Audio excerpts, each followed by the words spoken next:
إن الحمد لله نحمده ونستعينه ونستغفره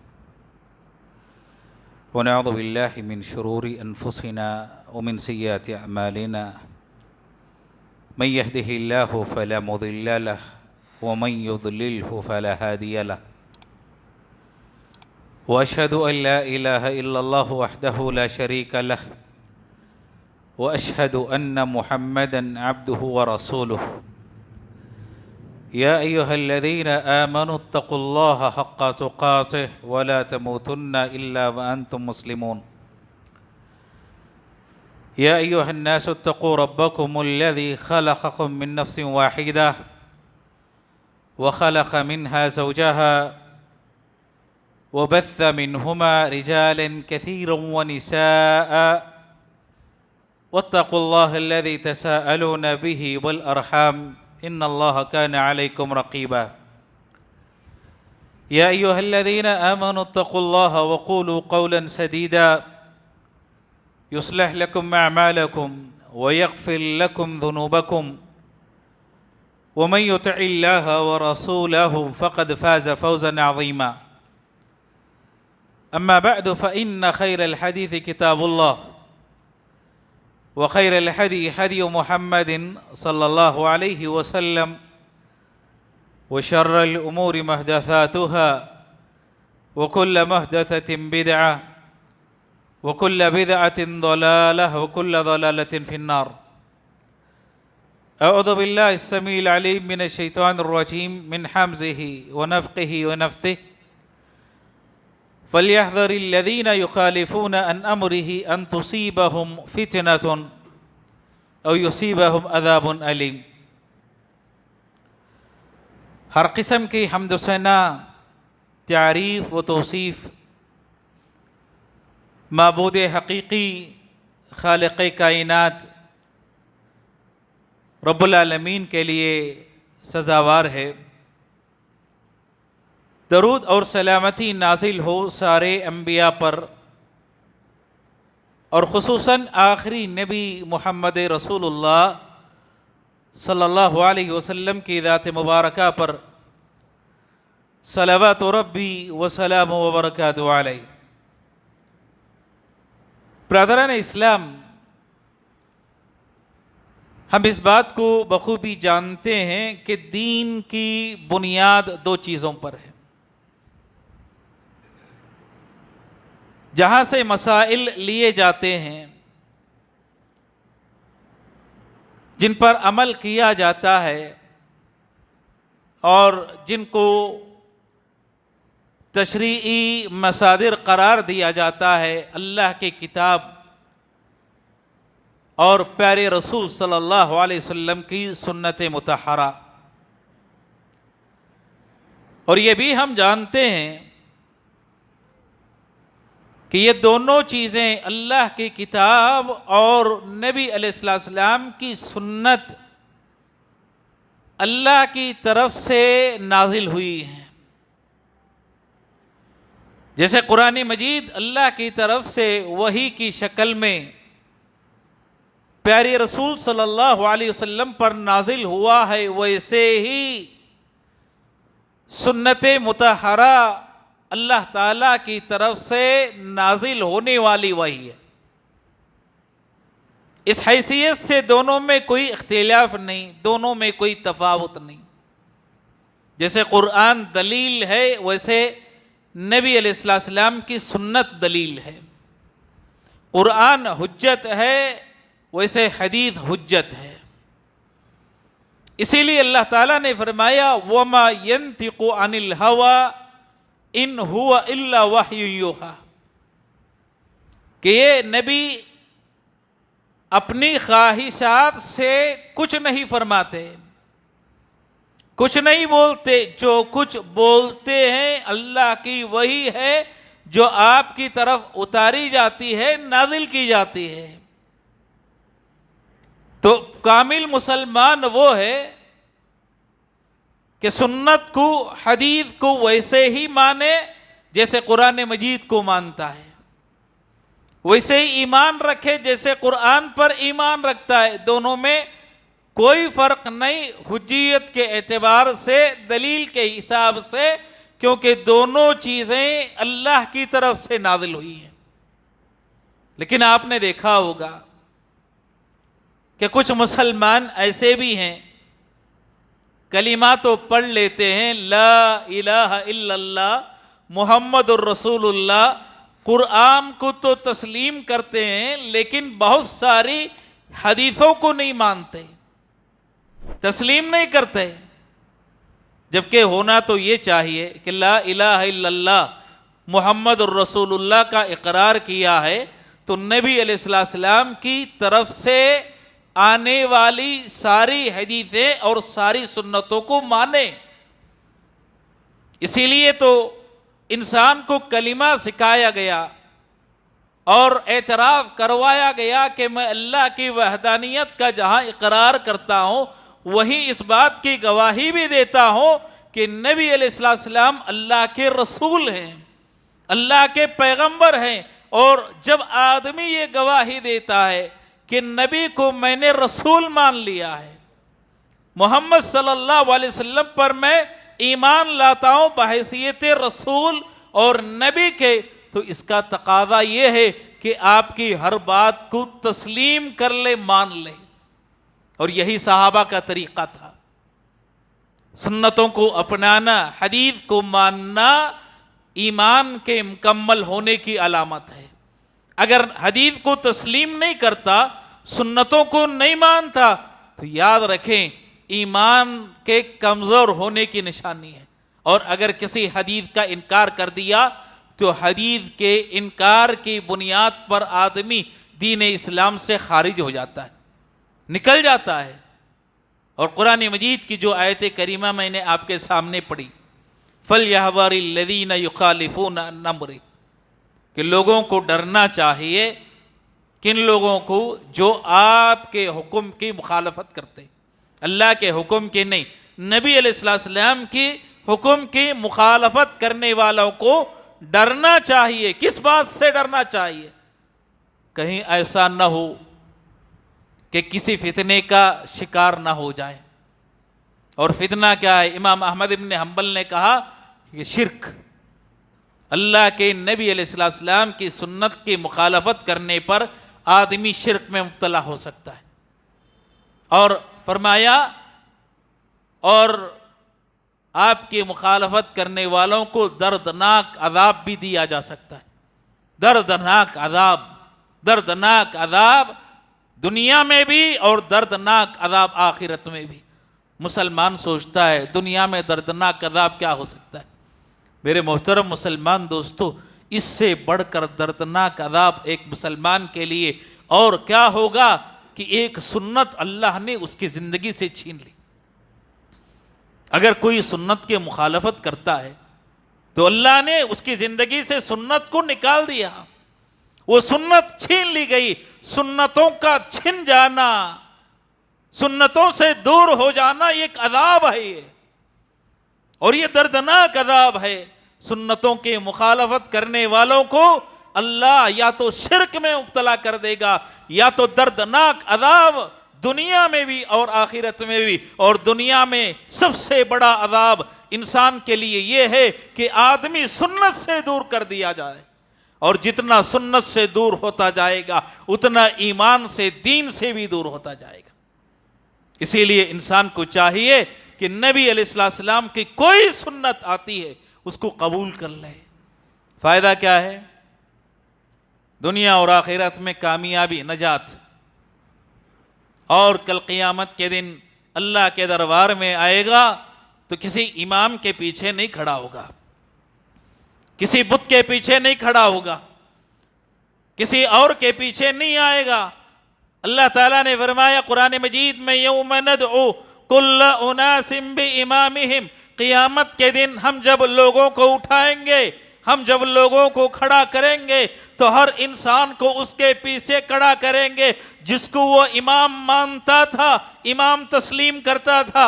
امام ابن کثیر رحمہ اللہ نے اس آیت کو نقل کرنے کے بعد ابن کثیر فرماتے اپنی تفسیر میں، وَهَذِهِ أَعْظَمُ مَفْخَرَةٍ لِأَهْلِ الْحَدِيثِ، کہ یہ آیت کریمہ اہل حدیث کے لیے خوشخبری لے کر آئی ہے، بشارت لے کر آئی ہے، اور اتنی بڑی خوشخبری، اتنی بڑی بشارت کہ اہل حدیث کو اس پر فخر کرنا چاہیے۔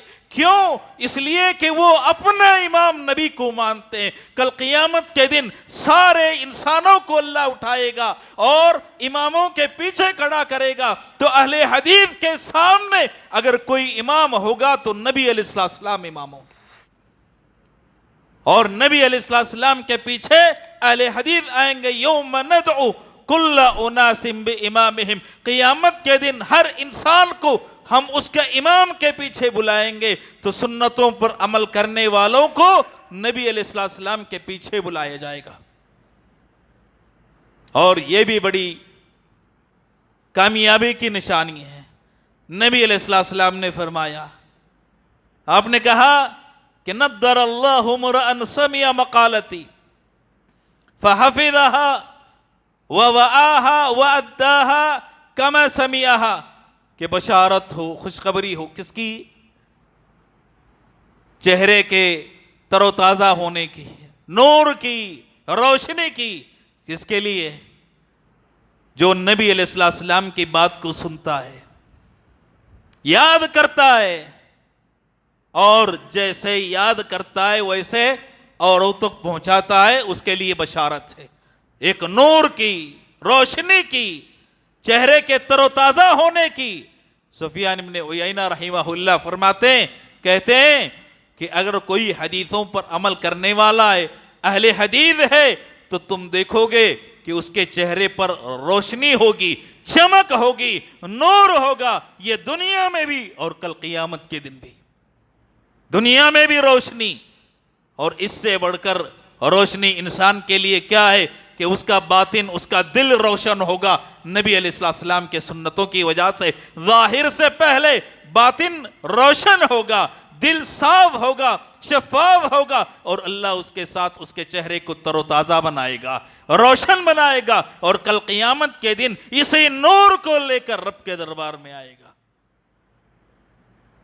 اور بڑی فضیلت کی بات، سنتوں پر عمل کرنے والوں کے لیے، من سن سنتن حسنتن فلہ اجرہا واجر من عمل بہا الی یوم القیامہ، جو آدمی سنتوں پر عمل کرتا ہے اور سنتوں کی تبلیغ کرتا ہے اور وہ تک پہنچاتا ہے، ایک سنت نبی علیہ السلام کی کسی اور تک پہنچاتا ہے، اس کی تبلیغ کرتا ہے، دوسروں کو سنت سے دعوت دیتا ہے، ابھارتا ہے، تو نبی علیہ السلام نے فرمایا جس تک اس نے سنت پہنچایا، اگر وہ اس سنت پر عمل کر لے تو عمل کرنے والے کے برابر پہنچانے والے کو ثواب ملے گا، اور عمل کرنے والے کے عمل میں، اس کے ثواب میں، اس کے اجر میں کوئی کمی نہیں ہوگی۔ جتنا عمل کرنے والے کو ثواب، اتنا سنتوں کو پہنچانے والے کو ثواب۔ ایک سنت پہنچا دیتا ہے۔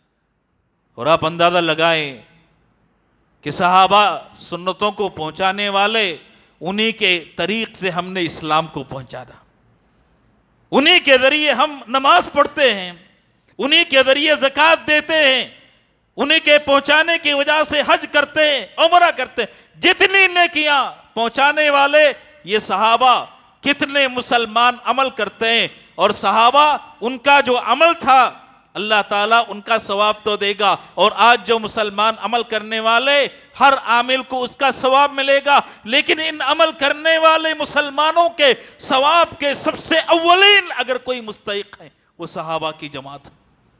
قیامت تک آنے والے جتنے مسلمان عمل کرنے والے ہوں گے، اللہ ان کا ثواب صحابہ کو عطا کرے گا۔ میرے محترم مسلمان دوستو، یہ ائمہ جن کا نام آج بہت سارے لوگ لیتے ہیں، اب جانتے ہیں سنتوں کے سب سے بڑے عامل، سنتوں پر سب سے پہلے عمل کرنے والے، اور انہوں نے یہ بھی کہا تھا کہ دیکھو ہم بشر ہیں، انسان ہیں، ہم سے غلطی ہو سکتی ہے، لیکن نبی علیہ السلام کی سنت کبھی غلط نہیں ہو سکتی۔ اگر ہماری بات کبھی سنت سے ٹکرا جائے، سنت کے خلاف ہو جائے، تو ہماری بات کو چھوڑ کر سنت کو اختیار کر لینا، سنت کو اپنا لینا، کس نے تعلیم دی؟ یہ ائمہ، امام بخاری، امام مسلم، ابو داؤد، ترمذی، امام ابو حنیفہ، امام شافعی، امام مالک، امام احمد ابن حنبل، جتنے ائمہ گزرے ہیں سب نے یہ ہم کو سکھایا، سب نے یہ تعلیم دی۔ امام شافعی رحمہ اللہ کے پاس ایک آدمی آیا، ایک سوال لے کر، مسئلہ پوچھتے ہوئے امام شافعی رحمہ اللہ نے اپنی کوئی بات نہیں بیان کی، کہا کہ یہ حدیث ہے، نبی علیہ السلام کی حدیث سنا دی۔ وہ آدمی سوال کرنے والا امام شافعی سے پوچھتا ہے، ما رأیک یا ابا عبداللہ، اے ابو عبداللہ، امام شافعی کی کنیت ہے کہ آپ کی کیا رائے ہے؟ آپ نے حدیث بیان کی لیکن آپ کیا کہتے ہیں؟ آپ کیا کہتے ہیں؟ آپ کی رائے کیا ہے؟ ان کے شاگردوں نے دیکھا کہ جیسے ہی وہ آدمی کی زبان سے یہ کلمات نکلتے ہیں، امام شافعی کا چہرہ غصے سے سرخ ہو گیا۔ اس کے بعد فرماتے ہیں، ارأیت علی زنارا ارأیتنی خرجت من الکنیسہ، کہ تم مجھے کیا سمجھتے ہو؟ کیا تم نے مجھے مجوسی سمجھ رکھا ہے؟ آگ کا پجاری سمجھ رکھا ہے؟ یا عیسائی تم نے مجھے سمجھ لیا ہے؟ یہ ان لوگوں کا طریقہ ہے کہ نبی کی بات ان کی جب آ جاتی، وہ لوگ نبی کی بات پر اپنے علماء کی بات کو ترجیح دیتے۔ کوئی مسلمان ایسا نہیں کر سکتا۔ تم مجھے کیا سمجھتے ہو؟ کبھی کسی کلیسا سے مجھے نکلتے ہوئے دیکھا ہے؟ کیا تم نے مجھے مجوسی سمجھ لیا ہے؟ اس کے بعد کہا کہ علی الرأس والعینین، یہ نبی کی حدیث ہے صلی اللہ علیہ وسلم، نبی کی حدیث سر اور آنکھوں پر رکھتا ہوں۔ اور یاد رکھو، جس دن شافعی نبی کی بات کو، نبی کی حدیث کو نہ مانے، تم سمجھ لو کہ شافعی پاگل ہو گیا ہے، اس کی عقل ختم ہو گئی ہے۔ اس کے بعد اس کو نصیحت کی تلقین کی۔ امام ابو حنیفہ رحمہ اللہ، اتنے بڑے امام، وہ کہتے ہیں، فرماتے ہیں کہ مسلمانوں، اگر کبھی میری بات نبی کی بات کے مخالف ہو جائے تو کیا کرنا؟ کہا کہ میری بات کو دیوار پر مار دو، فَاضْرِبُوا قَوْلِي عَرَضَ الْحَائِطِ، کہ میری بات کو دیوار پہ مار دینا، کوئی پرواہ نہ کرنا۔ کیوں؟ اس لیے کہ نبی معصوم ہوتے ہیں، وحی میں، تبلیغ میں، اور میں معصوم عن الخطا نہیں ہوں، مجھ سے غلطی ہو سکتی۔ یہ غلطی جب صحابہ سے واقع ہو سکتی ہے تو ان کے بعد آنے والے اماموں سے کیوں نہیں ہو سکتی؟ عمر فاروق رضی اللہ تعالیٰ ایک مرتبہ فیصلہ کرتے، حدیث نہیں معلوم تھی کہ کوئی آدمی اگر کسی آدمی کی انگلی کاٹ دے تو دیت ادا کرنی پڑے گی۔ امام خلیفہ امیر المؤمنین عمر فاروق رضی اللہ تعالیٰ عنہ نے ہر انگلی کی الگ الگ دیت مقرر کی۔ کسی کی دیت 5 اونٹ، کسی انگلی کی 8، کسی کی 10، الگ الگ۔ صحابی آتے ہیں، عمر فاروق رضی اللہ تعالیٰ عنہ فیصلہ کر رہے تھے،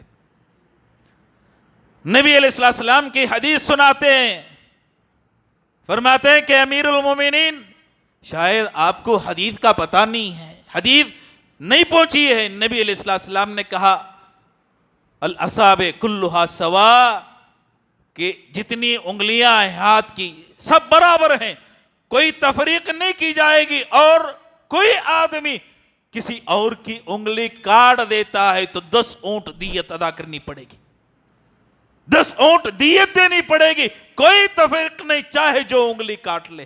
عمر فاروق رضی اللہ تعالیٰ عنہ نے اپنا فیصلہ واپس کر لیا، کہا کہ میں غلطی پر تھا، یہ نبی علیہ السلام کی حدیث ہے، آپ کی سنت ہے، اس کو نافذ کرو، اس کو جاری کرو۔ بے شمار مثالیں ہیں میرے دوستو۔ مسلمان وہ ہے جب نبی کی رسالت کے گواہی دیتا ہے، حدیث آ جائے، سنت آ جائے تو حدیث اور سنت کے آگے اپنے سر کو جھکا دیتا ہے، اور اگر سنتوں پر عمل کرنے والا رہا تو یاد رکھیں اس کا ایمان مکمل ہوگا۔ قیامت کے دن نبی علیہ السلام کی رفاقت نصیب ہوگی، پیارے رسول صلی اللہ علیہ وسلم کی شفاعت کل قیامت کے دن اس کو حاصل ہوگی، حوض کوثر سے آپ کے دست مبارک سے پانی پیے گا۔ اس سے بڑھ کر انسان کے لیے اور کیا چاہیے؟ اور یاد رکھیں، بسا اوقات سنتیں دھتکارتے، حدیثوں کا انکار کرتے کرتے آدمی اسلام ہی سے نکل جاتا ہے، اسلام ہی کو ترک کر دیتا ہے۔ بہت ساری مثالیں ہیں تاریخ میں۔ ایک عالم تھے عبداللہ القسیمی، قسیم کے نام عبداللہ تھا، بہت بڑے دفاع کرنے والے ابتدا میں، لیکن جب ان کا انتقال ہوا تو الحاد پہ ہوا، اللہ کے منکر بن کر دنیا سے رخصت ہوئے۔ کیوں؟ حدیثوں کی انکار کرنے کی وجہ سے، سنتیں ترک کرنے کی وجہ سے۔ اور آپ جانتے ہیں ایک اور نام ہے ابو ریہ، مصر کا عالم، ابو ہریرہ رضی اللہ تعالیٰ عنہ پر طعن کرنے والا، برا بلا کہنے والا، گالی دینے والا، کیونکہ ابو ہریرہ رضی اللہ تعالیٰ عنہ کی شخصیت کو اگر مجروح کر دیا جائے تو ساری سنتیں مشکوک ہو جائیں گے۔ کیوں؟ سب سے زیادہ حدیثیں روایت کرنے والے ابو ہریرہ رضی اللہ تعالیٰ، سب سے زیادہ۔ اگر ان کی شخصیت مجروح ہو گئی تو یہ ساری حدیثیں شک کے دائرے میں آ جائیں گی، اسی لیے طعن کیا۔ حالت کیا ہوئی؟ مرتے ہوئے، دنیا سے رخصت ہوتے ہوئے۔ ایک صحابی کو اگر کوئی برا بلا کہتا ہے اور سنت میں کیڑے نکالنے کی کوشش کرتا ہے، شک پیدا کرتا ہے، بیان کرنے والے کہتے ہیں کہ آخری وقت تھا، اس کے اندر اس کو دیکھنے کے لیے ایک عالم آتے ہیں، جائزہ لینے کے لیے، دیکھنے کے لیے، دیکھا کہ چہرہ کالا پڑ چکا ہے، آنکھیں باہر نکلی ہوئی ہے، اور زبان پر صرف ایک ہی جملہ ہے، ہاں ہاں ابو ہریرہ، ہاں ہاں ابو ہریرہ، ہائے ہائے ابو ہریرہ۔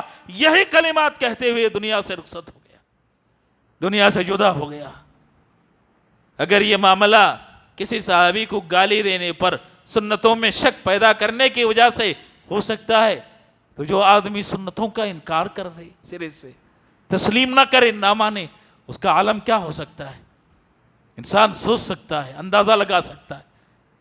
کاتب وحی نبی علیہ السلام کے زمانے میں وحی کو لکھنے والا یہودیوں سے جا کر مل جاتا ہے، اسلام کو ترک کر دیتا ہے، اس کا انتقال ہو گیا۔ شک پیدا کرنے کی کوشش کی کہ نبی علیہ السلام جو بھی لکھاتے تھے یہودیوں کی تعلیمات لکھاتے تھے۔ انتقال ہو گیا، مر گیا، یہودیوں نے دفن کیا، لیکن زمین نے بھی اس کو قبول نہیں کیا، زمین باہر نکال کر پھینک دیتی ہے۔ یہودی صبح اس کے جسم کو دیکھتے ہیں کہ میت باہر پڑی ہوئی ہے، جسم باہر پڑا ہوا ہے، کہا کہ شاید مسلمانوں نے دشمنی میں اس کے نکال کر باہر کر دیا ہے، گڑھا کھودا اور گہری قبر کھودی، ڈال دیا، دفن کر دیا، دوسری صبح پھر دیکھتے ہیں کہ باہر پڑا ہوا ہے، زمین بھی قبول کرنے کے لیے تیار نہیں۔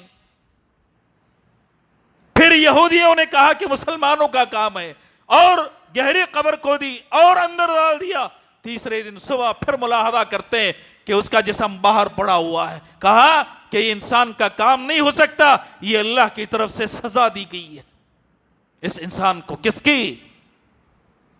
سنتوں میں، حدیثوں میں نبی علیہ السلام جو لکھاتے تھے اس میں شک پیدا کرنے کی وجہ سے انسان کو چاہیے کہ اگر وہ سعادت پانا چاہتا ہے دنیا اور آخرت میں تو نبی علیہ السلام کی سنتوں پر عمل کرے، اور یہی صحابہ کا، ائمہ اربعہ کا، محدثین کا اور نیک انسانوں کا طریقہ رہا ہے، اور اسی سے انسان کی کامیابی ممکن ہے، ورنہ ہر راستہ جو انسان کو لے جاتا ہے وہ جہنم کی طرف لے جائے گا، سنت سے جو ہٹا ہوا ہے۔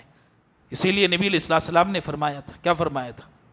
کہا کہ میری امت بڑھ جائے گی 73 فرقوں میں، ایک فرقہ کامیاب ہونے والا۔ صحابہ نے پوچھا کون سا؟ کہا کہ جس طریقے پر میں ہوں اور میرے صحابہ، اس کو کوئی اپناتا ہے وہ کامیاب، اور باقی جہنم کی طرف جانے والے، جہنم پہنچنے والے ہیں۔ کامیابی چاہتا ہے تو نبی علیہ السلام کی سنتوں کو اپنائے، اور قیامت کے دن چہرہ روشن ہوگا۔ ابن عباس رضی اللہ تعالیٰ عنہ فرماتے ہیں کہ یوم تبیض وجوہ، کچھ چہرے روشن ہوں گے اور کچھ چہرے کالے ہوں گے۔ ابن عباس سے پوچھا گیا کس کے چہرے روشن ہوں گے؟ کہا تبیض وجوہ اہل سنہ، اہل سنت، سنتوں پر عمل کرنے والوں کے چہرے روشن ہوں گے، اور سنتوں کو ترک کرنے والے، بدعتوں کو اختیار کرنے والے، ان کے چہرے کل قیامت کے دن سیاہ ہوں گے۔ رب کریم سے دعا ہے کہ اللہ تعالی ہم تمام مسلمانوں کو نبی علیہ السلام کی سنتوں پر عمل کرنے کی توفیق عطا فرمائے، اور سنتوں سے محبت کرنے، سنتوں کے مطابق زندگی گزارنے کی اللہ توفیق دے۔ موت آئے تو سنتوں پر آئے، اللہ تعالی حسن خاتمہ نصیب فرمائے، سوء خاتمہ سے محفوظ رکھے، جنت میں جگہ دے، جہنم اور قبر کے عذاب سے بچائے، آمین۔ وآخر دعوانا الحمدللہ رب العالمین۔